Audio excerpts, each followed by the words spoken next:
Hello, welcome. I'm Don Mecoy. I'm the managing editor at the Oklahoman and oklahoman.com.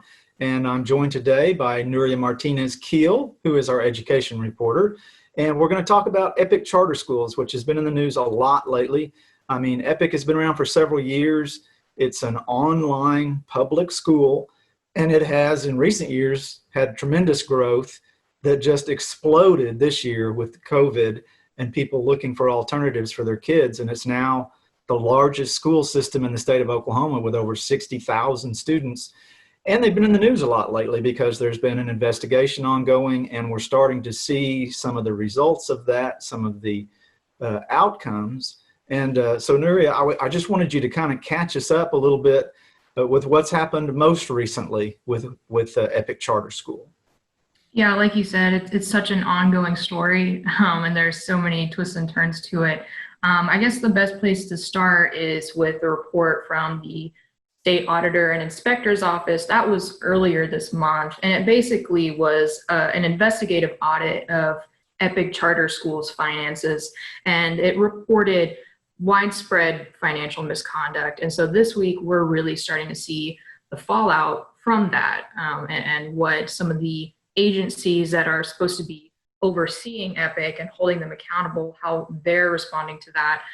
The first way that we saw that happening was the Oklahoma State Board of Education on Monday voted to demand $11.2 million back from Epic Charter Schools that they said that they believe has been completely mismanaged and falsely reported in prior financial reports to the state. And there's a little bit here and there that maybe it doesn't fit within that category, and we can get into the details of that. But the second way was the statewide virtual charter school board, which not as many people are familiar with. They're the small state agency that oversees all of Oklahoma's virtual charter schools. And they were taking a look at some of the alleged violations uncovered within this audit, and we're trying to decide on Tuesday whether that might amount to a violation of Epic's charter contract, which is basically the document that allows the school to be founded and to operate in the state of Oklahoma. So that a lot of people were fearful that if that board voted to terminate Epic's charter contract, that the school would just shut down immediately. I think Epic, the administrators at Epic themselves thought that might have been a possibility based on the way that their superintendent spoke at the meeting on Tuesday. And I think parents were also fearful, do I need to pull my kid out of school? That didn't end up happening. Rather, the board is starting down that path where they'll have an administrative process where they'll have a hearing, they'll be able to hear from both sides, and then make a decision at least 90 days down the road. So several months in the future, this is still going to be talked about. We're still going to be hearing about whether what Epic has been doing amounts to a violation of their agreement with the statewide virtual charter school board. But a lot of people were worried about an immediate shutdown. We did not see that on Tuesday. Well, I think, Epic is a relatively new thing. And there's been some discussion, I think, even from the auditor about there's a lot of levels of oversight. You mentioned this small board that oversees virtual charter schools, and there are other boards and commissions that oversee them. And maybe, and I think the auditor mentioned that perhaps they weren't as vigilant as they should have been. Yeah, I think on a lot of fronts, the auditor's office was saying there was more that could have been done. And to the statewide virtual charter school board's credit, based on the audit, it seemed like they did the most, or their executive director did the most by actually doing some on-site visits and regular reviews and having performance audits done of Epic.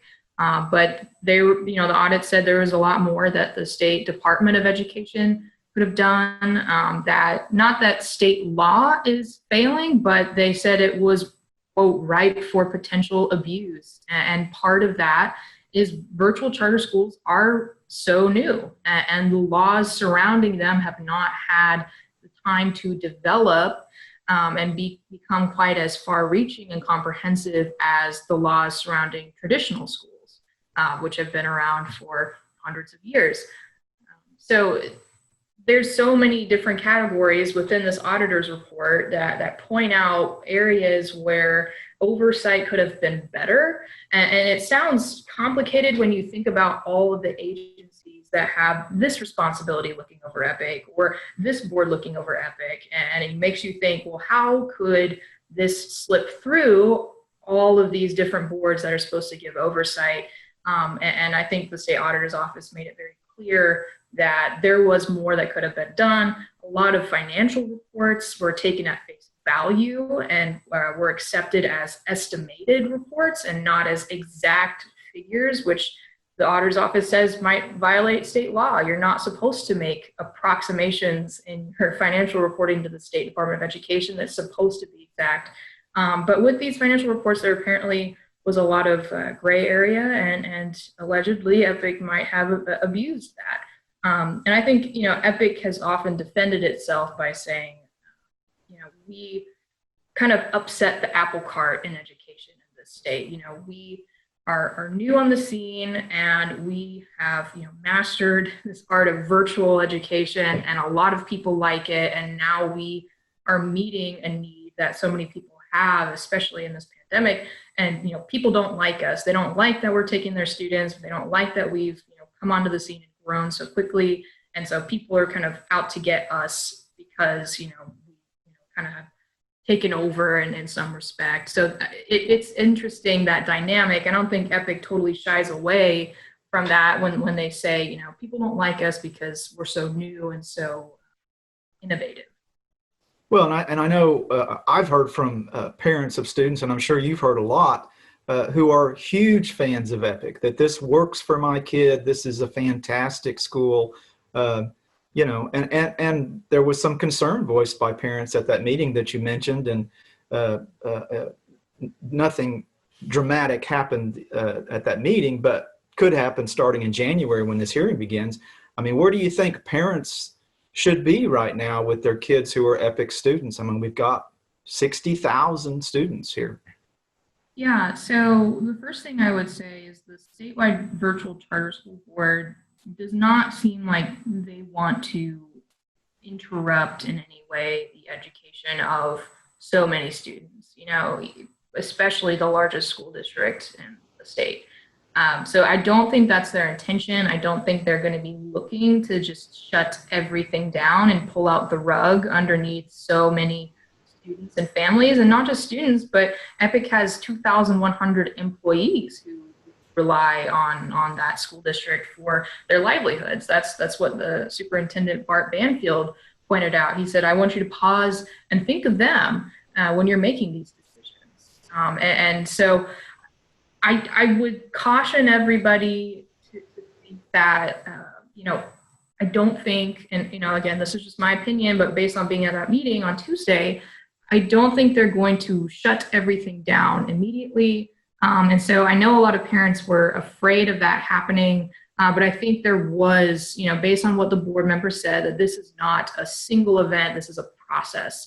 We don't want to interrupt students' education because ultimately that's what a school is. And, they've made sure to point out that, they are very proud of what teachers and students are accomplishing at EPIC, and, the actions of some administrators with financial reporting and financial conduct, they didn't seem to think that should take away from what students and teachers are doing on the educational side. Okay, well, gosh, there's a lot of things we could get into, but I tell you what I would do. I would recommend people who want to know more about this is to follow Nuria's reporting on oklahoman.com, and also we have a lot of these stories sort of archived there and gathered together. And there's one story, if you're just getting started, that sort of tells you how we got here, because there's a lot of twists and turns to it.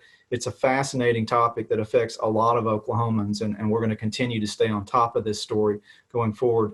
Thank you, Nuria. I appreciate your time and your expertise, and that's going to do it for now. And we'll see you at oklahoman.com.